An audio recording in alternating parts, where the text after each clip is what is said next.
বহু মাদ্রাসার হুজুর আছে, তারা মানুষের বেটা গিয়েদা মাদ্রাসা ভালো বানাচ্ছে, আর ওই হুজুরের বেটা শয়তান পকেটত লিয়ে ঘুরিচ্ছে। কথা কন না গা?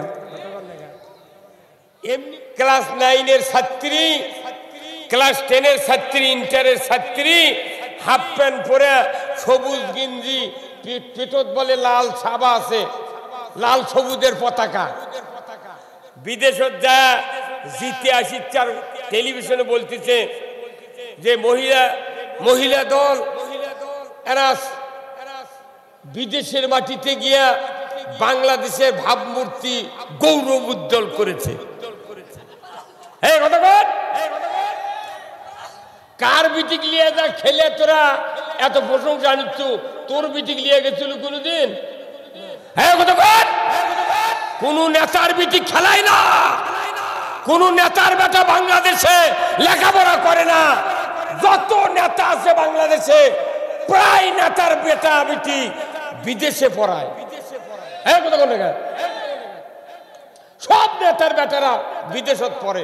আর এই দেশের মধ্যবিত্ত নিম্নবিত্ত মানুষের সন্তানদেরকে প্রলোভন দিয়ে ওর কেড়ে পাশে চামচাগিরি শিখে, চামচাগিরি শিখে ওর কেড়ে পাও টিপে দেয়, কথা অনুযায়ী যা কয় তাই শোনে। এদেরকে দিয়া দুনিয়ার অশান্তি সৃষ্টি করে দুনিয়ায়। আর ওই নেতা যখন মরবি, মরার আগে বেটাক বিদেশের থেকে নিয়ে আসে, ওই যে এমপি মরবি, ওই এমপির পদত আবার দাঁড়িয়ে দিয়া ওই মরে যায়। বাপ যা করিছে বেটারও তাই করে, কথা ঠিক কিনা?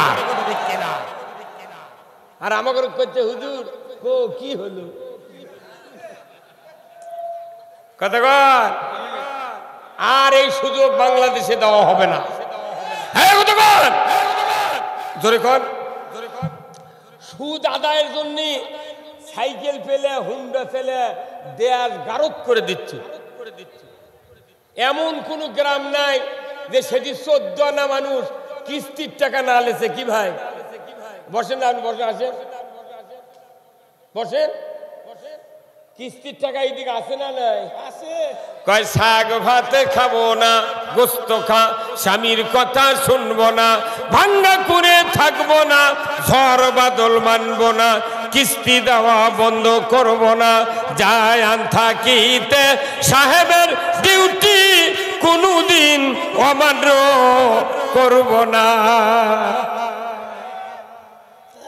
কিস্তি মসজিদে ঠিকই আমরা নামাজ পড়ে যাই, কিন্তু মসজিদের মুসল্লি যদি ভাইবা লাওয়া হতো কে কে সুদি টাকা কারবার করেন হাত তোলেন, দেখা যাবে মসজিদের 12 আনা লোক হাত তুলবি। যারা সুদ খায়, এই সুদ দেয়, সুদ হারাম করেছেন কে? সেই সুদ বাংলাদেশে চলিচ্ছে। হজ, উমরা, দাড়ি, টুপি, জুব্বা, পাগড়ি দেখলে মনে হচ্ছে জিবরাইল হেঁটে যাচ্ছে। হ্যাঁ হুজুর, সুদি টাকার বিরুদ্ধে কথা কন না গা। আল্লাহ কোরআনে বলছেন আহাল্লাল বাইয়া হাররামার রিবা, ব্যবসা হালাল সুদ হারাম। কে করেছেন? আল্লাহ কোরআনে বলছেন ইয়া আইয়ুহাল্লাযিনা আমানু লা তাকুলুর রিবা, ঈমানদাররা সুদ খায় না। কার কথা? আচ্ছা বলুন তো ভাই, কেউ যদি ওযু করে বাই ছাড়ে, ওযু থাকে?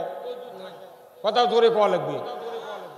একটা মূর্খ মানুষ, একবারে মূর্খ মানুষ ওযু করছে, ওই মসজিদের ওযুখানাতে ওযু করে, ওখান থেকে ওযু করে আসে মসজিদে ঢুকতেছে। ঢোকার আগে বাংলাদেশে মসজিদে কি সব মানুষ জুতা বাইরে রাখে? এই রাখে? কেন রাখে না?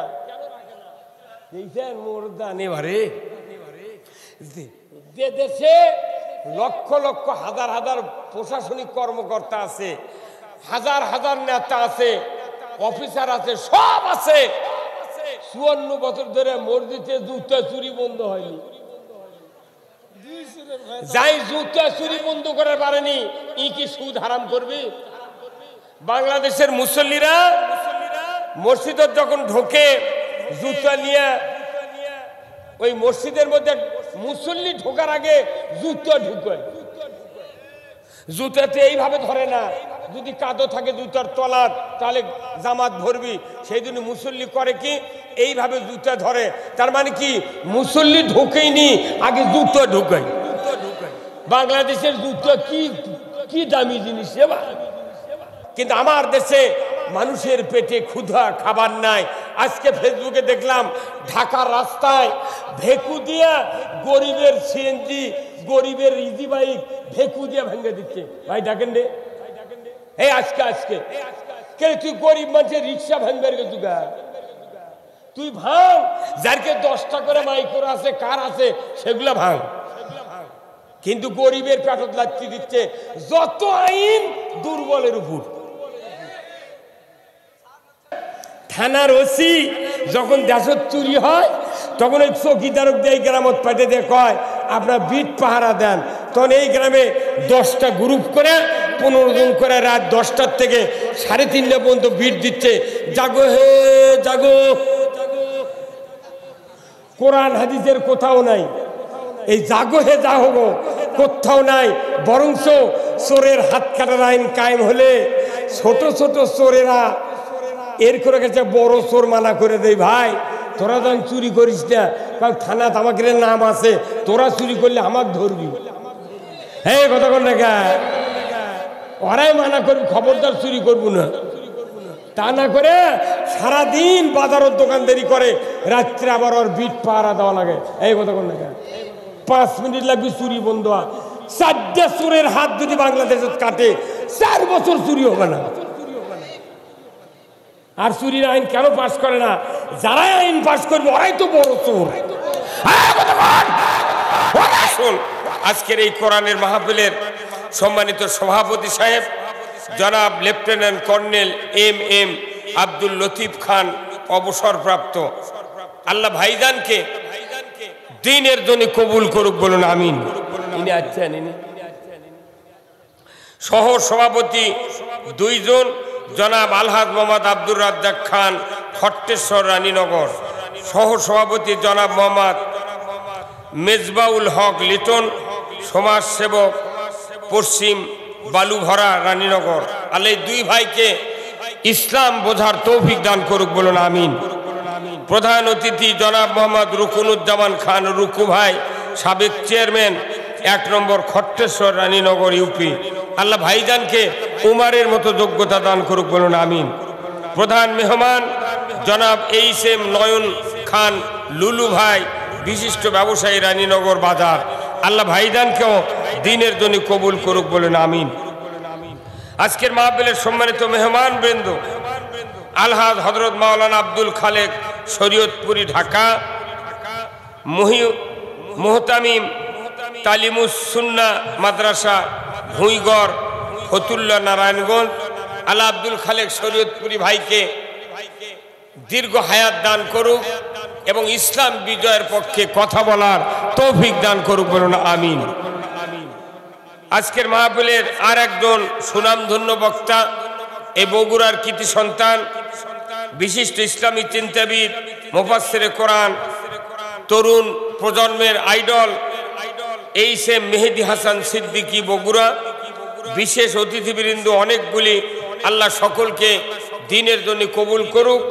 স্থানীয় ওলামায়ে কেরামগণ, মঞ্চে বসা সুধীবৃন্দ, আমার পার্শ্বে বসা ভাই মোস্তফা, বিশিষ্ট আলেম দ্বীন, ইসলামী চিন্তাবিদ সহ সামনে বসা মুরব্বিনে কেরাম, হাজী সাহেবগণ, বিভিন্ন মসজিদের ইমাম, মুয়াজ্জিন, মুক্তাদি সহ বিভিন্ন রাজনৈতিক দলের নেতৃবৃন্দ, যুবক ভাইরা, পর্দার অন্তরালে হাজারো মা বোনেরা, প্রাইমারি মাদ্রাসা, হাই স্কুল, কলেজের শিক্ষক মহোদয়গণ, ছাত্র ভাইয়েরা, আজকের এই মাহফিলে উপস্থিত কচি কাচারা এবং প্রচার মিডিয়ার সম্মানিত ভিডিও ম্যান এবং মাইকালা ভাইয়েরা, সবার প্রতি আমার সালাম। আসসালামু আলাইকুম ওয়া রাহমাতুল্লাহি ওয়া বারাকাতুহু। কেমন আছেন? আমরা এমন এক সময় মাহফিলে বসেছি যে সময়ে বাংলাদেশে নির্বাচিত সরকার নাই। কথা ঠিক কিনা? বাংলাদেশে এখন আন্দোলনের সরকার আছে। কিসের সরকার? ছাত্র সমাজ আন্দোলন করে যে সরকার কায়েম করেছে, সেই সরকারের নাম কি? প্রধান উপদেষ্টার নাম কি? ডক্টর ইউনূস। বাংলাদেশের মরা মানুষও তার নাম জানে। সারা পৃথিবীতে এত বড় পরিচিত লোক, সেই ব্যক্তি আমাদের বাংলাদেশের প্রধান উপদেষ্টা। আলহামদুলিল্লাহ। আমি বলতে চাই যে আমার দেশে প্রায় শতকরা 87 জন ইমানদার। আলহামদুলিল্লাহ। শতকরা কতজন? 87 জন ইমানদার। বলুন তো, এই ইমানদারের দেশে নামাজি বেশি না বেনামাজি বেশি? কতক্ষণ?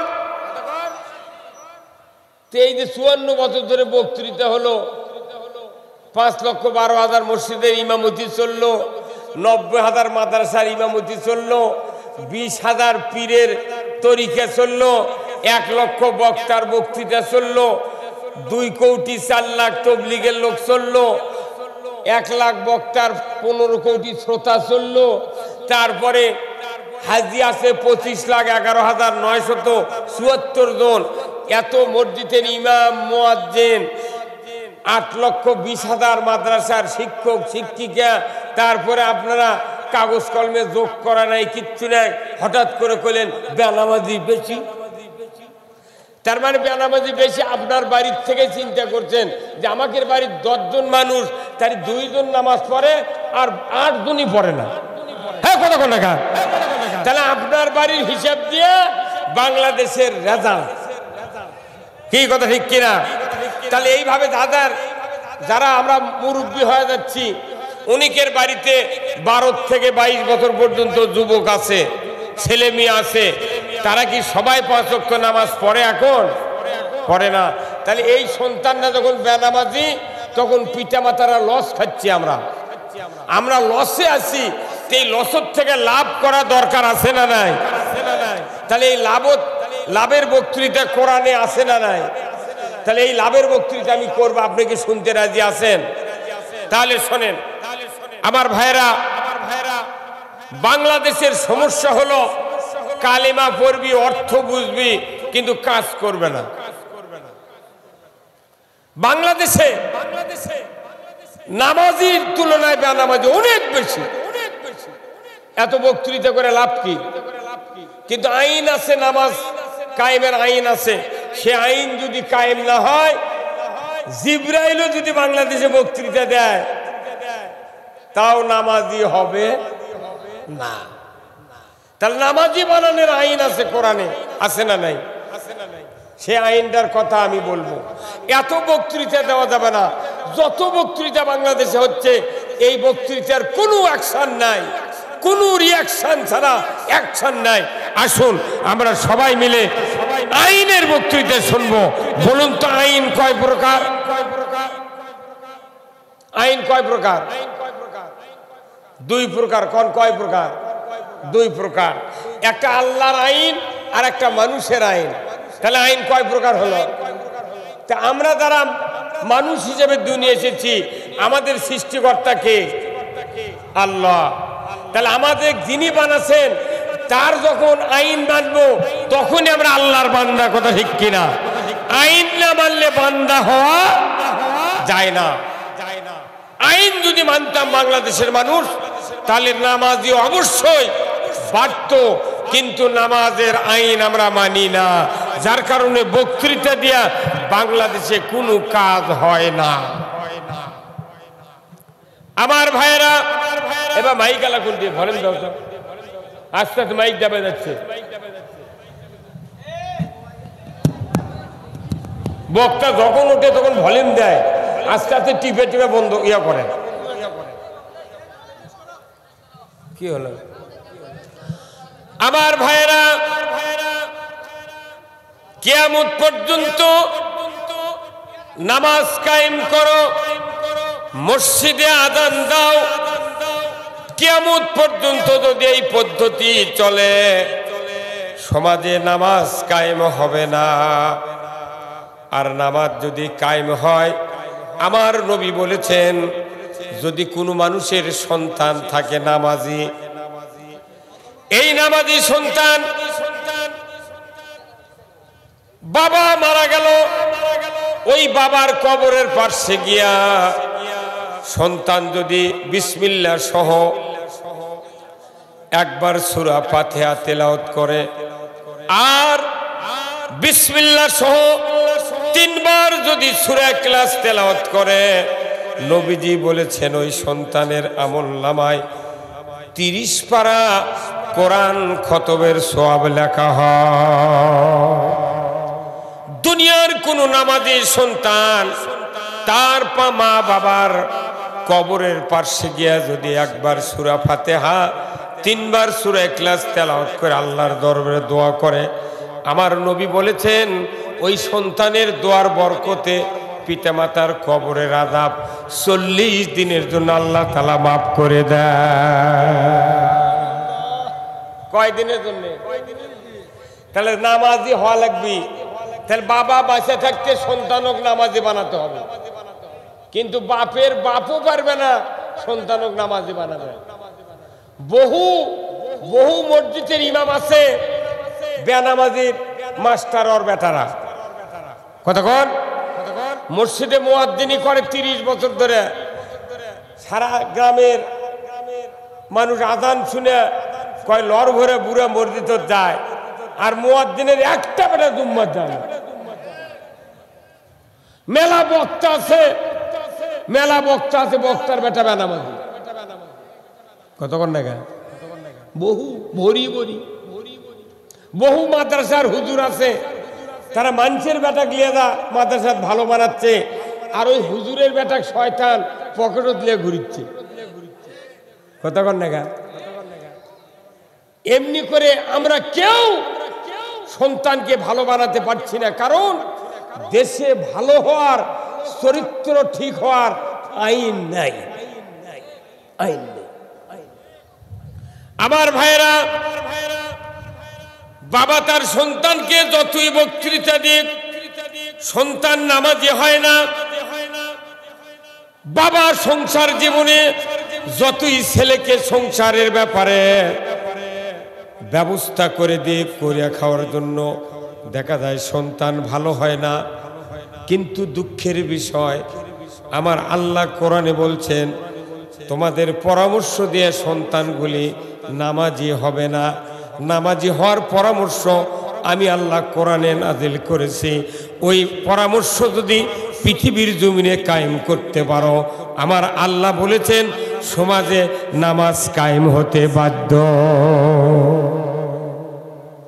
আমার আল্লাহ বলেছেন সূরা আল হজ 41 নম্বর আয়াত, আল্লাযীনা ইম্মাক্কান্নাহুম ফিল আরদ আকামুস সালাতা ওয়া আতাউজ যাকাতা ওয়া আমারু বিল মারুফ ওয়া নাহু আনিল মুনকার ওয়া লিল্লাহি আকিবাতুল উমুর। আমার আল্লাহ বলেছেন ও মুসলমান, যদি তুমি কোনো ভূখণ্ডের প্রধানমন্ত্রী হও, রাষ্ট্রপতি হও, সরকার হও, প্রেসিডেন্ট হও, ক্ষমতায় যাও, তাহলে তোমরা 4টা দফা চালু করবে, 4টা আইন চালু করবে। 1 নাম্বার, নামাজ কায়েম করবে, যাকাত আদায় করবে, ন্যায়ের আদেশ করবে, অন্যায়ের বারণ করবে।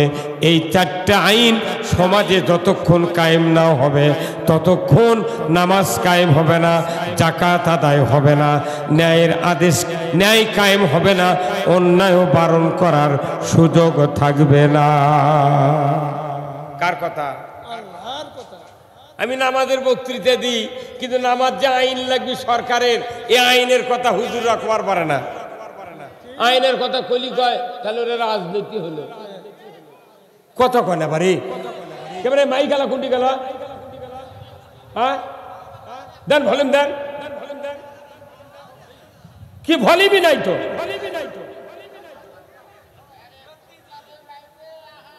একবারে 100 সাউন্ড হওয়া লাগবে, কোন মাইকের সাউন্ড দাবা যাবে না। কারেন্ট লাগে আরো 4 লাইন লাও। কি আমি যে কথা বললাম, সন্তানগুলিকে সকল ইমানদারকে নামাজি বানানোর জন্য দায়িত্ব আল্লাহ দিয়েছেন। ওয়ালিল্লাহি আকিবাতুল উমুর, সরকারকে আমি দায়িত্ব দিলাম। আমার পক্ষ থেকে সবচেয়ে বড় ধরনের একটা আদেশ আল্লাহ দিয়েছেন সরকারগুলিকে। যত সরকার বাংলাদেশে 54 বছর হলে কায়েম হয়েছে, একটা সরকার নামাজ কায়েম করে নাই। এই হুজুর মাথা ঝোঁকান কে? আপনি ঠিক বলেন না, মাথা ঝোঁকাবে রাখছেন, এটি মুখ দিয়ে কথা বলা লাগবে, কথা ঠিক কিনা? নামাজ কায়েম করবে সরকার, তাহলে নামাজ কায়েমের সরকারি কোনদিন বাংলাদেশে কায়েম হয় না। বাংলাদেশে সরকার কায়েম আছে মহিলার বল খেলা। কি রে, তোমার বেটা বিদেশত পড়ে আর আমাকে বেটা বেটি এটি পড়ে, চাকরি তো আমাকে দেয় না, ওর কে বেটা বেটি চাকরি দেয়। আর যত মুক্তিযোদ্ধা ছিল ওর কে খালি যদি পানি খিলেছে কোনো মুক্তিযোদ্ধা, তার বেটাকে চাকরি দিচ্ছে। মুটরা কতক্ষণ মিয়া, আল্লাহ তাআলা কোরআনে বলছেন সরকার ছাড়া নামাজ কায়েম করতে কেউ পারবে না। কার কথা? চিৎকার করেন, কার কথা? তাহলে নামাজ কায়েম বাংলাদেশে হোক, এটা কি আপনারা চান? কারা কারা চান? দুহাত তুলে আল্লাহকে দেখান। লিল্লাহে তাকবীর, নারায়ে তাকবীর। তাহলে নামাজ যদি সমাজে কায়েম করতে চান, আপনার সন্তান সন্ততি যদি নামাজি বানাতে চান, নামাজি সরকার কায়েম করতে হবে। এটা হচ্ছে এক নাম্বার। আমার দেশে যাকাত কি আদায় হয়? সুদি টাকার বিরুদ্ধে কথা কন না গা। আল্লাহ কোরআনে বলছেন আহাল্লাল বাইয়া হাররামার রিবা, ব্যবসা হালাল সুদ হারাম। কে করেছেন? আল্লাহ কোরআনে বলছেন ইয়া আইয়ুহাল্লাযিনা আমানু লা তাকুলুর রিবা, ঈমানদাররা সুদ খায় না। কার কথা?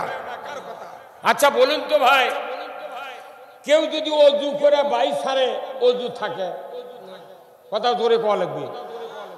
একটা মূর্খ মানুষ, একবারে মূর্খ মানুষ ওযু করছে, ওই মসজিদের ওযুখানাতে ওযু করে, ওখান থেকে ওযু করে এসে মসজিদে ঢুকতেছে।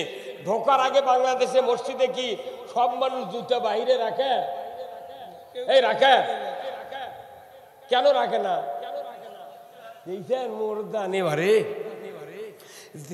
যে দেশে লক্ষ লক্ষ হাজার হাজার প্রশাসনিক কর্মকর্তা আছে, হাজার হাজার নেতা আছে, অফিসার আছে, সব আছে, 54 বছর ধরে মসজিদে জুতা চুরি বন্ধ হয়নি।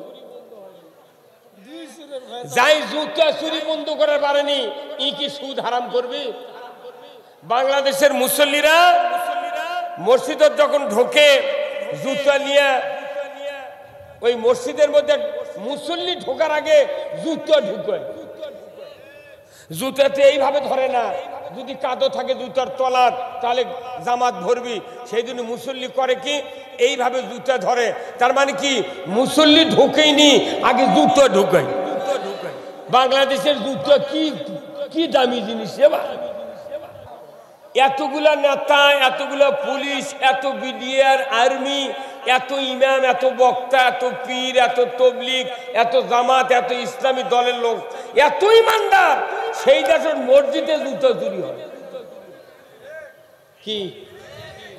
তাহলে এই জুতা চুরি যে দেশত বন্ধ হয়নি, এই দেশত জীবনে সুদ বন্ধ করতে পারবে না। ভাইরা আমার, দেশে যে সুদ চলছে, আপনাদের বিবেকের কাছে আমার প্রশ্ন, একজন অশিক্ষিত লোক, মূর্খ মানুষ মসজিদের ওযুখানার থেকে ওযু করে এসে মসজিদের তার জুতার নিরাপত্তা দেওয়ার জন্য কোমর ছাপড়িয়ে পায়ের কাছ থেকে জুতাটা হাতে নিয়েছে। নেওয়ার সময় পেছনের রাস্তা দিয়ে বাতাস বেরিয়ে গেছে। এই অশিক্ষিত লোক জীবনে কি ওই অবস্থায় মসজিদে ঢুকবে না, আবার ওযু করতে যাবে? ওই আবার ওযু করবে যাবি না? ওই শুনবি ভাই আমার বাতাস বাড়াতে ওযু করা লাগবে, শুনবি? ওই মূর্খ লোক জানে যে কাম হচ্ছে শব্দ হয়নি, গন্ধ বাড়ায়নি, অতএব আমি যে কাম করছি ওযু নাই। ওই আবার ঘুরে গেছে ওযু জায়গা, যা যে লোকের কাছ থেকে উঠে আসছে ওই লোক বলছে ভাই তুমি না এক্ষুনি ওযু করে গেলে, তোমার আবার ঘুরে আসার কারণ হচ্ছে সমস্যা। তাহলে একটা মূর্খ মানুষও জানে যে ওযু করার পর বাই ছাড়লে ওযু থাকে না, তাহলে রোজা করে কেউ যদি দুপুরবেলা 1 প্লেট ভাত খায় আর রোজা থাকবে? এই কথা কর। আপনি নামাজ শুরু করেছেন, সূরা ফাতিহা পড়া হয়ে গেছে, এর মধ্যে আপনার এক ছেলে বলতেছে, আব্বা পশ্চিম পাড়ার রায়হান আমাকে একটা গরু খরচ দিচ্ছে। তখন যদি আপনি নামাজের ভেতর থেকে কন, বাবা রায়হানকে একটু দাঁড়াবের ক, আমি নামাজ পড়ে বাড়াচ্ছি, এই নামাজ থাকবে? আর নামাজ থাকবে? তাহলে আপনি নামাজ ভঙ্গের কারণ জানলেন, রোজা ভঙ্গের কারণ জানলেন, অজু ভঙ্গের কারণ জানলেন। ইমান যে ভাঙ্গে গেছে কবে? নাগর নদী, আত্রাই নদী দিয়ে সিংড়ে চলে গেছে ইমান, উনি এখনো টুই মার দিয়ে ঘুরতেইছে।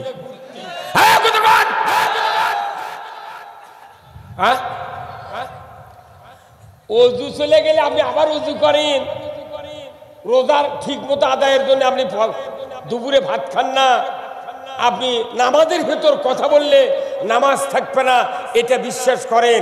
কিন্তু সুদের অর্থ, সুদ লেওয়া দেওয়া করলে যে ইমান থাকে না, এটা বাংলাদেশের সরকারগুলি যদি না বুঝে, জনগণ বুঝতে পারবে না। কি ভাই কথা কন? 5 মিনিট লাগবে সুদ বন্ধ হতে, কিন্তু এরা যদি নেতা করে কন, কবি না সুদের অর্থনীতি না চালালে দেশ চলবে না। দেশ চলবে না, এতগুলি টাকা মারে খা, কোনটি গেল তোরা? কোনটি গেল? বাংলাদেশ বলে গরিব, এত টাকা পালু কোনটি? কথা কর। বাংলাদেশে যদি প্রতি বছর 1000 কোটি টাকা যদি আদায় করা হয় যাকাত সরকারের মাধ্যমে, তাহলে 1 লক্ষ গরিব মানুষ 1 লক্ষ করে টাকা দেওয়া যাবে। 20 বছর যাকাত আদায় করলে বাংলাদেশে ভিক্ষা করার মতো লোক থাকবে না। অথচ টাকা মারা খাওয়ার জন্য খালি করছে গরিব মানুষ, দেশ চলে কি দিয়ে? কতক্ষণ দেশ চলে না কেন? কোটি কোটি টাকা মানুষের বাড়ির থেকে সরকারের তহবিলে যায়, কিন্তু সুষ্ঠু বন্টন নাই, হিসাব নাই। মুত্তাকি লোক শাসন ক্ষমতায় না থাকার কারণে আজকে দেশে অন্যায়গুলি হওয়ার কারণে মানুষের ভাগ্যের পরিবর্তন হয় না। তাহলে এই সুদ হারাম করতে গেলে 20 বছর লাগবে না, একবার সংসদ 5 বছর সুদ হারাম হবে, যাকাত আদায় হবে, ফেতরা আদায় হবে, চামড়ার টাকা আদায় হবে, ওসর আদায় হবে। আমার দেশে একজনও দুঃখী বাঙালি গরিব থাকবে না। অথচ আল্লাহ কোরআনে বলছেন আকিমুস সালাত ওয়া আতুজ যাকাত। জোরে বলুন ঠিক কিনা? যাকাত চালু করো, নামাজ কায়েম করো, কিন্তু আমার দেশে মানুষের পেটে ক্ষুধা, খাবার নাই। আজকে ফেসবুকে দেখলাম ঢাকার রাস্তায় ভেকু দিয়া গরিবের সিএনজি, গরিবের ইজি বাইক ভেকু দিয়া ভেঙে দিচ্ছে। ভাই ডাকেন রে, এই আজকে কে তুই গরিব মানুষের রিক্সা ভাঙবার গেছু গা? তুই ভাঙ, যারকে 10টা করে মাইক্রো আছে, কার আছে, সেগুলা ভাঙ। কিন্তু গরিবের পেটত লাগতে দিচ্ছে যত আইন দুর্বলের উপর। বাংলাদেশে এত রাস্তার যানজটের কারণে এইরকম ভাঙ্গা দিচ্ছে। রাস্তার যানজটের একমাত্র কারণ হলো সরকারকে আল্লাহ দায়িত্ব দিয়েছেন, যদি তুমি মুসলমান হও জনগণের 5টা অধিকার দিতে হবে। 1 নম্বর খাদ্যের অধিকার আদায় করতে হবে। খাদ্য, বস্ত্র, চিকিৎসা, শিক্ষা, বাসস্থান, এই 5টা মৌলিক চাহিদা সরকার যদি কায়েম করে, আমার দেশে গরিবের এত ভ্যান, ইজি বাইক, এরপরে লসিমুন, করিমুন আর সিএনজি, এত ভ্যান চালিত রাস্তা জাম কখনোই হতো না। কারণ মানুষের পেটের দায়ে সন্তান লালন পালনের কারণে তারা ক্ষতি করে যানবাহন কিনে তারা হাট বাজারে চালাচ্ছে। ধরে বলুন ঠিক কিনা? এইগুলির ব্যবস্থা কেউ করে না। কৃষকেরা জমি আবাদ করে, কৃষিমন্ত্রী বানাচ্ছে মিয়া মনসুর। কত কনে বাড়ি কৃষিমন্ত্রী কে? কেন ওই দেবনে পানির নামে না? ওই কৃষি কাজে কি বুঝবি না? ওই টেবুলে বাদ পেশাব করবার জানে না। মিয়া মানুষ পেশাব করে টেবলের ভারত, ও কি বানাতে কৃষি মন্ত্রী? এদেশে যদি ইসলাম কোনোদিন ক্ষমতায় দেয় 100 বিঘা জমি আমি দেবো আগে কৃষি মন্ত্রী। এই 100 বিঘা জমি তোমার খরচে আবাদ করবে, কান্দা কাটা, হাল বোয়া, জমির বেসন ফেলান, বেসন লাগা, নিড়ানি, সার, কীটনাশক দিয়া কাটার টাকা ও রোপার টাকা তুমি দিয়া 100 বিঘা জমি আবাদ করে তোমাকে দেখাতে হবে, দেখো বাংলার কৃষকেরা কেমন খাটনি করে ধান আবাদ করে। তুমি জীবনে পানির নামনি, কাদো ঘাটনি, জমি আবাদ করনি, তুমি কিসের মূল আর কৃষি মন্ত্রী?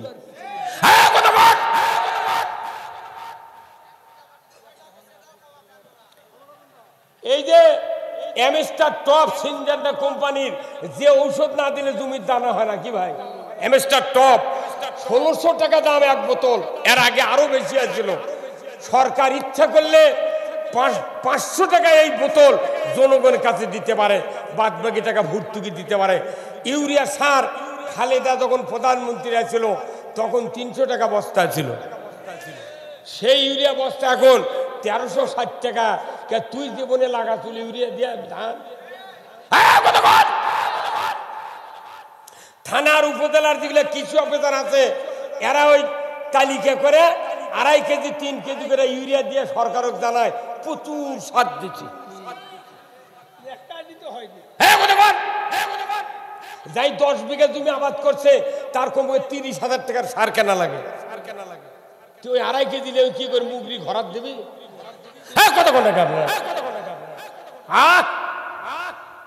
এই জন্যে খালি নামাজ রোজার বক্তৃতা দিয়া পৃথিবীতে শান্তি আসবে না। আগে কৃষকের দেখতে হবে কারা কৃষি কাজ করে, এরাই হলো জাতির শ্রেষ্ঠ সন্তান। আমরা যখন কৃষি কাজ করে ধান পান লাগে, ইরি লাগে, এই যে বৈশাখ মাসের প্রথমে যখন ধান কেবল গিয়ে কলা পাকা হচ্ছে, দানা ডাবিচ্ছে, তখন ঢাকার টেলিভিশনের থেকে বলিচ্ছে এসো হে বৈশাখ। বৈশাখী শাড়ি, হলদা পার, সাদা শিলালা বৈশাখ উদযাপনের জন্য মাইকিং হচ্ছে, টেলিভিশনে হচ্ছে। আমরা কোটি কোটি টাকা খরচ করে বাংলাদেশের কৃষকেরা ধান আবাদ করি, আর ওরা কয়দিন সেরেক করে ঢাকার টেলিভিশনের থেকে বলিচ্ছে এসো হে বৈশাখ। মানে আমাকে আবাদ যাতে বৈশাখক ডাক দিলে বৈশাখ তো ঘুম পারে না। কথা কর, ওই সান্তাহারের কানির থেকে কালো মেঘ করে তখন যাবার চাই, আল্লাহ কয় কে তুই চেতন হলু গে, কোথাও আমাকে ডাক দিল গে, তাহলে আমাকে যানবাহন দাও। বৈশাখের যানবাহন আছে, যানবাহন হলো বাতাস। তো বাতাস যখন দিছে তখন বলছেন আমি খালি হাতে যেতে পারবো না, তখন বলেছে কি নিবে? আর তোর বাড়ি গেলে মিষ্টি লাগে, চমচম লাগে, তা আমাকে না সাদা কাঁটালা মিষ্টি দাও। কথা কর, ওই ঝড়ের মধ্যে আবার শিল দিল, পাথর পরে আমাকে ধান পান নষ্ট হয়ে গেল, ঝরিয়ে পড়ে গেল। আর ওরা ঢাকার থেকে করছে এসো হে বৈশাখ। তাহলে 2-4 বছর তোরা আছে আমার জমি আবাদ কর আমাকে, আর আমরা যা ধান পাকার সময় কমো আশ্বিন বৈশাখ সাহেব। হ্যাঁ তোমাকে কোটি কোটি টাকা দেয়া নেতা বানা ঢাকাত পাঠে দেওয়া আছে দুর্নীতি করার জন্যে। আল্লাহ রসুলের সাহাবী হযরত উমর ফারুক রাদিয়াল্লাহু তাআলা আনহু, উনি ছিলেন অর্ধেকটা পৃথিবীর বাদশাহ। ধরে কোন আল্লাহু আকবার। আমার ভাইয়েরা, উমর ফারুক আল্লাহর নবীকে কতল করার জন্য আবু জাহেলের পরামর্শ অনুযায়ী 100টি উট পুরস্কার পাবে। এই পুরস্কার নেওয়ার জন্য আবু জাহেলের পরামর্শ ভিত্তিতে উমর তরবারি উঁচিয়ে বলল, উমর তোমার জবান যদি ঠিক থাকে আমি নিমিষের ভিতরে মুহাম্মাদের মাথা কেটে তোমার হাতে দিয়ে দেব। নাউজুবিল্লাহ। আবু জাহেল বলল, উমর রে, তুমি যদি মাথাটা কাটতে পারো আমি তোমাকে পুরস্কার দেব। আমি জবান দিয়ে বলছি, তুমি মাথাটা এনে আমার হাতে দিয়ে দাও। উমর তরবারি নিয়ে তীক্ষ্ণ রোদের কিরণের ভেতর দিয়া মরুভূমির প্রান্তর দিয়ে চলে যাচ্ছেন। যাইতে যাইতে সাফা মারোয়া পার হয়ে আল্লাহর রসুল তার বাসভবনের সামনে সাহাবাদেরকে নিয়ে বসে আছেন। এমন সময় উমর ইবনুল খাত্তাব বাড়ি থেকে বের হয়ে মাঝপথে গিয়া যখন উলঙ্গ তরবারি ধার চিকমিক করছে, ঊর্ধ্বশ্বাসে রসুলের বাড়ির দিকে চলে যাচ্ছে, এমন সময় নঈম নামের একজন ব্যক্তি উমরকে ডাক দিয়ে বলে, উমর, এত ঊর্ধ্বশ্বাসে ক্ষিপ্ত অবস্থায় তুমি এত তড়িঘড়ি করে কোথায় যাও? বলে, আমি যাচ্ছি মুহাম্মাদের মাথাকে কাটার জন্য। নঈম বলে, উমর রে, খবরদার, মাথা তো তুমি কাটতে পারবে না, বরঞ্চ তোমার মাথাটাই বিক্রি হয়ে যাবে রসুলের পদতলে। ধরে কোন আল্লাহু আকবার।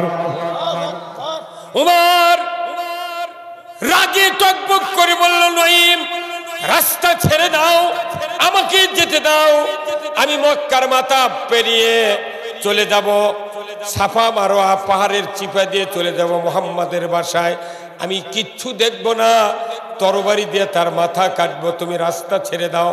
নঈম বলল, রে উমর, খবরদার, খবরদার, মাথা পরে কাটো, আগে আমার খবরটা শোনো। বলে, কি খবর? বলে, ওই যে তোমার ভগ্নিপতি আর ফাতেমা তোমার বোন, তার বাড়ির কাছ থেকে আমি এক্ষুনি আসলাম, আমি দেখলাম তারা ওই মুহাম্মাদের উপর ঈমান এনেছে, কালেমা পড়েছে, আল্লাহর উপর বিশ্বাস স্থাপন করেছে। তুমি নিজের ঘর সামলাও, মুহাম্মাদের মাথা পরে তুমি কাটতে যাও। জোরে কোন আল্লাহু আকবার। উমর রাগ করে রাস্তা বাইপাস ধরে তার ভগ্নিপতির বাড়ির দিকে যাওয়া শুরু করলো। যাইতে যাইতে যখন ভগ্নিপতির বাসার একবারে নিকটবর্তী দাঁড়িয়ে গেল, হঠাৎ করে ভেতর থেকে আওয়াজ আসতেছে, ওমান আরাদান যিকরি ফাইন্না লাহু মাইশাতান দনকা ওয়া নাহশুরুহু ইয়াউমাল কিয়ামাতে আমা। আল্লাহর কোরআন উমরের বোন আর ভগ্নিপতি দুইজন একসাথে তেলাওয়াত করছেন। অর্থ হলো, ওমান আরাদান যিকরি ফাইন্না লাহু মাইশাতান দনকা ওয়া নাহশুরুহু ইয়াউমাল কিয়ামাতে আমা। যারা আমি আল্লাহ, আমার নসিহত, আমার বক্তৃতা, আমার বয়ান, আমার উপদেশ, আমার কোরআনের আলোচনা শোনার পর যারা অ্যাবাউট টার্ন, বিপরীত মুখেই চলবে, কোরআনের পথে না চলে বিপরীত দিকে চলবে, আমি আল্লাহ বলে দিচ্ছি তাদের জীবিকাকে আমি আল্লাহ সংকীর্ণ করে দেব, আর কিয়ামতের দিন তাদেরকে অন্ধ করে আমি উঠাবো। এই কথা আরবের লোক, মক্কার লোক, উমর আরবির অর্থ বুঝতে পেরে এত রাগান্বিত হয়ে গেল, উনি তড়িঘড়ি করে বাড়ির ভেতরে প্রবেশ করে তরবারির উল্টা পিঠ দিয়া বোন আর ভগ্নিপতিকে মারপিট শুরু করে দিল। মারতে মারতে মারতে বোন বলে, ভাইজান, কিসের জন্য মারো? বলে, বোন রে, আমার বিনে পারমিশনে তুমি কেন কালেমা পড়লে, মুহাম্মাদের কালেমা পড়লে কেন, আল্লাহর উপর ঈমান আনলে? বোন বলে, ভাইজান, তুমি তো আমার ভাই, তোমার পারমিশন কেন নিতে হবে? আমাকে আল্লাহ সৃষ্টি করেছেন, আল্লাহর আমি আনুগত্য করব, আল্লাহর উপর ঈমান আনবো, এতে তোমার উপর কোনো পরামর্শ নেওয়ার দায়িত্ব আমার নাই। আজকের সমাজের অনেক নেতা আছে, যদি তারকে দলের লোক যদি ইসলামের কথা বলে, তারা চাপ দেয়, এই তো কে কথা ইসলামের কথা খবর, এই কথা কোন না, ওই চাপের ভয়ে এখনো মানুষ ইসলামের কথা বলতে পারছে না, ভয় আছে। খালি না ভোটটা দিয়ে তারপর মানুষ বুঝে দিবি, ভোটের ওটিতে আর কি বুঝে পারবি, খালি ফাটিয়ে দিবি এইবার। হ্যাঁ আমার ভাইয়েরা, উমর রাগে ক্ষিপ্ত হয়ে এত জ্বালা শুরু হয়ে গেল, এত মারপিট শুরু করতে লাগলো, বোন অস্থির হয়ে যাচ্ছে, ভাইজান মেরো না, ভাইজান মেরো না। হঠাৎ করে তরবারির আঘাত তার ভগ্নিপতির মাথায় লেগে গেল, ফিনকি দিয়ে রক্ত বেরিয়ে যাচ্ছে। এমন সময় ফাতেমা বোন উমরকে জড়িয়ে ধরে বলল, ভাইজান, তুমি আমাকে মেরে মেরে শহীদ করে দাও, খবরদার আমার স্বামীকে তুমি মেরো না, তোমার কি দয়া হয় না? এই যে মাথা ফেটে ফিনকি দিয়ে রক্ত বেরিয়ে যাচ্ছে, তোমার কি দয়া হয় না?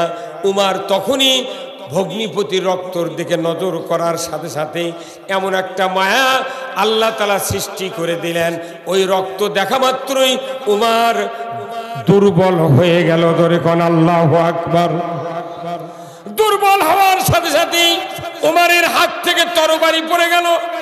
উমর বলছে, বোন রে, ভুল করেছি রে বোন, আমি বুঝতে পারি নাই, তোমরা কি পড়ছিলে আমাকে দিয়ে দাও, সেই খণ্ডটি আমি তেলাওয়াত করব। বোন, আপন বোন বলছে, ভাইজান যদি তোমার হাতে খণ্ডটা দিই আমি অপরাধী হব, গুনাহগার হব, কারণ তুমি তো নাজাসাত, অপবিত্র, তুমি মুশরিক, তোমার হাতে খণ্ডটি দেওয়া যাবে না, তুমি গোসল করো, পবিত্র হও, তারপরে খণ্ডটি দেওয়া হবে। জোরে কন্যা মারহাবা। সেই ফুলেরই রৌশানীতে আরশ করছে রৌশান, সেই ফুলেরই রঙ লেগে আজ ত্রিভুবন জালা, সাহারাতে ফুটল রে ফুল রঙিন গোলে লা লা, সাহারাতে ফুটল রে ফুল। জোরে কন্যা মারহাবা।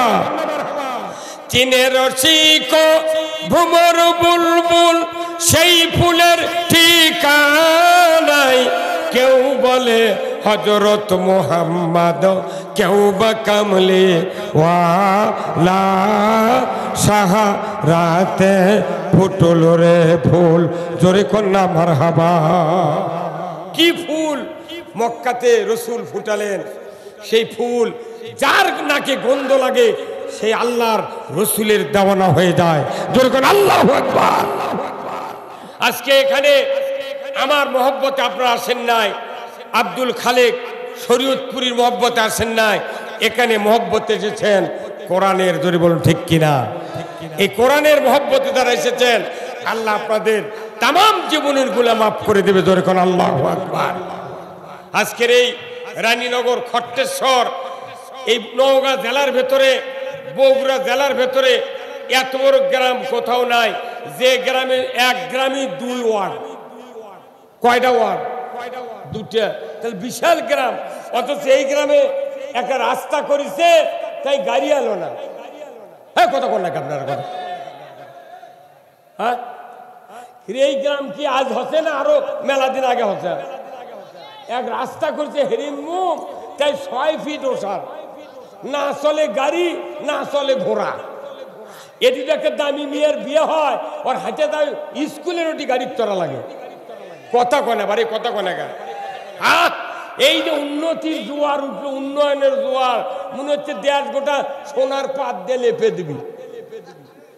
আর এটি গাড়ি এলো না, গাড়ি 1 কিলো দূরে রাখা লাগলো। এটা আমাদের দুঃখ। যারা রাস্তা করে তাদের বিবেক থাকা দরকার যে কমপক্ষে 8 ফিট রাস্তা হলে এই এলাকার জনগণের উপকার হবে। একটা মিনি ট্রাক ইটালিয়া যাতে আসতে পারে, মোটা বালু ইটা ওই স্কুলের নামে আনে, এই গরিব মানুষগুলো বাড়ি করবার লাগলে ডবল ক্যারিং কস্ট লাগবে। মনে তোর বাপের টাকাতে ঘাটা করছে। আমি বলবো, এই রানীনগরের যত নেতৃস্থানীয় লোকেরা আছেন, চেয়ারম্যান আছেন বা সাধারণ যারা উপজেলার সাথে যোগাযোগ করেন, অচিরেই এখন সরকার ঢালাই রাস্তা করতেছে, এটা তাড়াতাড়ি করে ধরে দিয়া, আমার মনে হয় কর্নেল সাহেব, আমাদের সভাপতি সাহেব, উনি যদি একটু উপজেলা ঘোরাঘুরি করেন, আমার মনে হয় 7 দিনের মধ্যে এই রাস্তা ঢালাই করার মতো যোগাযোগ করে পারবে। এই কথা কোন না, রাস্তা যদি না থাকে এখানে আসবেন উনি কিভাবে? আমি অনুরোধ করব এই রাস্তাটা তাড়াতাড়ি ইঞ্জিনের ক্ষয় করে দেন। কি টাকা তো কারু দেওয়া লাগে না, খালি লেখে দিলি রাস্তা হয় রে, হিংসা করে তাই রাখে না। কি কথা কোন নাকি ভাই? 4টে ইট পারে কয় উমুক নেতার সৌজন্যে, 4 হাত করে কাম করবো কে? এটি থেকে কতখানি রাস্তা। এই রায়হান নামে একটা বক্তা, আপনাকে খট্টেশ্বর একটা কৃতি সন্তান, মরহুম আফসার আলী সাহেবের ছেলে, এই পুরা বাংলাদেশ ঘুরে বেড়ায়। আল্লাহর কি কুদরত দেখেছেন? এমনি গল্প করে লাগলে কথা একটা করতে করতে 5 মিনিট লাগে, আটকে যায়। আর যখন বক্তৃতা দেয় মাইক ফাটে যায়। এটাই তো আল্লাহর কুদরত। কত শিক্ষিত লোক, কত জবান ভালো আলা লোক বুদ্ধ হয়ে যাচ্ছে, কথা কবার পারে না। আর রায়হান পুরো বাংলাদেশ টেকনাফ থেকে তিতুলিয়া, সুন্দরবন থেকে পাথুরিয়া পর্যন্ত খালি ঝাঁকিয়া ফেলে দিচ্ছে। আমি এই গ্রামে অনেক দিন আগে আসছিলাম, ওই দিক ওই কালভার দিয়ে ঢুকছিলাম, ওই যে উপজেলার পূর্বে একটা কালভারের রাস্তা আসেনি, তো ওই গ্রামে, এই গ্রামে কোনো বিছনা বিক্রি হচ্ছিল আগে খুব। এখন কি বিছনার ব্যবসায়ীরা আছে? হ্যাঁ, মরদির ভাই। এইবার আমার ঘুরে যাচ্ছে চকাদিন জেজারুলের মাদ্রাসার কাজ দিয়ে। আপনারা যারা এই মাহফিলে বসে আছেন, এই মাহফিলে বসাটা আল্লাহ যেন কবুল করে, ধরে কোন আমিন। আল্লাহ কবুল করবেন তখনই যখন আপনাদের নামাজ 5 ওয়াক্ত আদায় হবে। আল্লাহর কাছে সাহায্য চেতে হবে, আল্লাহ তুমি আমাকে দুনিয়ার শান্তি আখিরাতের মুক্তি দাও। কিন্তু তাই এই সাহায্য চাইতে গেলে দুটা জিনিস লাগবে, একটা লাগবে নামাজ আর একটা লাগবে ধৈর্য। বাংলাদেশে নামাজই নাই, বেনামাজি বেশি। 4টি কারণে মানুষ জাহান্নামে যাবে, সাকার নামক জাহান্নামে যাবে। কয়টি কারণ? 1 নম্বর হলো যারা নামাজ কায়েম করবে না, ওয়ালাম নাকু মিনাল মুসাল্লিন, যারা দুনিয়াতে নামাজি হবে না, মুসল্লি হবে না, তারা জাহান্নামে যাবে। কার কথা? আল্লাহর। 2 নম্বর হলো ওয়ালাম নাকু নুতইমুল মিসকিন, মিসকিনের ব্যাপারে যারা ভূক্ষেপ করবে না। বলুন তো যাকাতের দেশে কি চালু আছে? হ্যাঁ, যাকাত চালু আছে? চালু নাই। চামড়ার টাকা গরিবের হক। কার হক? বাংলাদেশে আমার এই জীবনে আজ থেকে 25 বছর আগে কুরবানি দিছি 3700 টাকা দিয়ে একটা গাভী কিনে। তখন এক গাভীর চামড়া বেচেছি 2500 টাকা দিয়ে। আর এখন 1.5 লাখ টাকার গরুর চামড়া 300 টাকা। হ্যাঁ, কথা বলা কামে। কুরবানি প্রতি বছর হয়, কোটি কোটি পশু জব হয়, কিন্তু চামড়ার টাকা গরিবেরা পায় না। যখনই কুরবানি আসে দেখবেন ঢাকার থেকে ট্যানারির মালিকেরা কবি ট্যানারি খারাপ, এবার চামড়ার দাম নেই। এই হুই তুলে একটা করে চামড়া 300 টাকা একবার দাম কবি, গারাকার আসবে না, পরে চামড়া মাংনা দেওয়া লাগে। গতবারে কুরবানির দিন আমি চামড়া একটা ছিলা, আমার নিজের বাড়িতে গরু 4.5 মণ গোস্ত আছে, সেই চামড়া 300 টাকা কষে এক চামড়ার ব্যবসায়ী। ওই যে কয়া গেছে বেলা ডোবা বন্ধু আর আসেনি। আমি বিপদ পড়ে গেলাম কর্নেল ভাই, বিপদ পড়ে দেখ চামড়া তো আমরা খাবারও পারবো না, আমার মাদ্রাসাও নাই, কি করি না। আমার বিয়ে কোনো গোস্ত দিবে রাখছিল যে ভাই এই চামড়াটা আপনি ব্যাগত করে নিয়ে যা, অমুক মাদ্রাসা তৈবপুর মাদ্রাসার দেন। সেই মাদ্রাসার দেশে রাত্রে, ওই রাত্রে ওই হুন্ডত করে মুলবি লিয়া যা, করির হাটত বেচিছে 700 টাকা দিয়ে। উই আবার বেচিছে সকালবেলা বগুড়া দত্তবাড়ি চামড়ার আড়তত বেচিছে 1250 টাকা দিয়ে। উই আবার বেচিছে, ওর থেকে নাম্বার নিয়ে আমি আবার যোগাযোগ করে দেখি, উই আবার বেচিছে 1750 টাকা দিয়ে। একই চামড়া 300 কয়ালে আইনি, বগুড়া থেকে ঢাকার পাটি লেছে 1700। উই বেচিছে কার কাছে এটা আর আমার নাম্বার দেয়নি, যোগাযোগ করিনি। একটা চামড়ার বড় পাটির কাছে আমি বললাম ভাই উই চামড়া কোনটি নিয়ে যায়? কয় চলে যায় ভারতে। এক ভারত ছাড়া চামড়া পাকাকরণের মেশিন বাংলাদেশ নয়, মুসলিম রাষ্ট্রের কাছে একটা চামড়া পাকা করার মেশিন নাই। চামড়া পাকা করার জন্য ওই চামড়া 3200 টাকা দিয়ে বেঁচেছে, ঝিলানি করার পর লবণ দেয়া। এই চামড়া ভারতের থেকে পাকা হয়ে আছে, বাটা কোম্পানি পায়ে পায়ে শো কোম্পানির কাছে 10,500 টাকা দিয়ে চামড়া বেচে। আর কাল্লার চামড়া দিয়ে 6 জোড়া স্যান্ডেল তৈরি হয়, 499 টাকা করে দাম এক একটা স্যান্ডেল। এই কতক্ষণ গোটা গরুর চামড়া থাকে, এক একটা শো অরিজিনাল চামড়া দিয়ে যদি কিনবার দান 10,000 টাকা লাগে বাটা কোম্পানির জুতো। তাহলে একটা গরুর পুরা পেট পিঠের চামড়া দিয়ে কমপক্ষে 6 জোড়া লয় 16 জোড়া জুতো হবে। এগুলো টাকা ধনীকের পেটত যাচ্ছে, আর গরিব করছে 300 টাকার দাম হচ্ছে গরুর চামড়া, 20 টাকা হলো ভেড়ার চামড়া, 25 টাকা হলো খাসির চামড়া। গরিব যেটি টাকা পাবি সেটি টাকা নাই। এখন ধান নামিছে, মোটা ধান বড় বড় ব্যবসায়ীরা কিনে কিনে গোডাউনত রোদ দিয়ে থুচ্ছে। গরিবের ধান যখন ফুরাবি এরা সিন্ডিকেট করে 1800 টাকা মন জিরার ধান বেচবি। এই কথা কন, ওর মাথা ঘুরে যাবি এইবার, সিন্ডিকেট ভাঙ্গে দিবে এবার। কি কথা কন না, কোল্ড স্টোরের আলু 100 টাকা কেজি বেচিছে, এইবার বেচিস বাবা আলু এখন লিখছে না 400।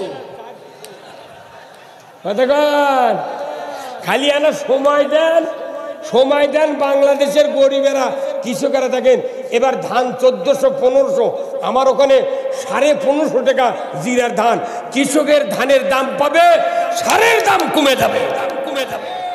যদি কমান না হয় সরকারকে চাপ দেবো আমরা, সার কৃষকের বাড়ি বাড়ি দাম কমে পৌঁছে দাও। খালি না মাদ্রাসার বক্তৃতা দিলে মানুষ ভালো হবে না। সার, কীটনাশক, জাকাত, চামড়া, ওষুধ এইগুলি দিয়া মানুষকে ঘরে ঘরে শান্তি দিতে হবে। আর চুরি বন্ধের জন্য হাত কাটার আইন কায়েম করতে হবে। এই বাংলাদেশে চুরি বন্ধ হোক, হাত কাটার আইন চালু হোক। কারা কারা চান দুহাত তুলে আল্লাহকে দেখা, নারায়ে তাকবীর। চোরের হাত কাটার আইন এটি হাত তুললে কায়েম হবে। সংসদে 151 জন ইমানদার লোককে পাঠাতে হবে, তারা আইন পাস করবে চুরি বন্ধের হাত কাটার আইন। ওয়াসারিকু ওয়াসারিকাতু ফাক্তাওয়াইদেহুমা, চোর আর চুন্নি যদি ধরা পড়ে 5টা গ্যারান্টির পর হাত কেটে দাও। একটা চোরের হাত বাইতুল মুকাররমের উত্তর গেটে যদি কেটে দেওয়ার দৃশ্য ডিসেল লাইনে দেখানো হতো, গরু চুরি, হুন্ডা চুরি তো দূরের কথা, মসজিদে একজোড়া জুতা চুরি হতো না। এই কাম না করে থানার ওসি যখন দেশত চুরি হয় তখন ওই চৌকিদারক দিয়ে গ্রামত পাঠিয়ে দিয়ে কয় আপনার বিট পাহারা দেন। তখন এই গ্রামে 10টা গ্রুপ করে 15 জন করে রাত 10টার থেকে 3:30 পর্যন্ত বিট দিচ্ছে, জাগো হে জাগো। কোরআন হাদিসের কোথাও নাই এই জাগো হে জাগো, কোথাও নাই। বরঞ্চ চোরের হাত কাটার আইন কায়েম হলে ছোট ছোট চোরেরা এর করে গেছে বড় চোর মানা করে দেয়, ভাই তোরা যখন চুরি করিস না, কারণ থানা আমাকে নাম আছে, তোরা চুরি করলে আমাকে ধরবি। হ্যাঁ কথা বল না, ওরাই মানা করবি খবরদার চুরি করবো না। তা না করে সারাদিন বাজারের দোকানদারি করে, রাত্রে আবার ওর বিট পাহারা দেওয়া লাগে। এই কথা বল না, 5 মিনিট লাগবে চুরি বন্ধ। 4টা চোরের হাত যদি বাংলাদেশে কাটে 4 বছর চুরি হবে না। আর চুরির আইন কেন পাশ করে না? যারাই আইন পাশ করবে ওরাই তো বড় চোর।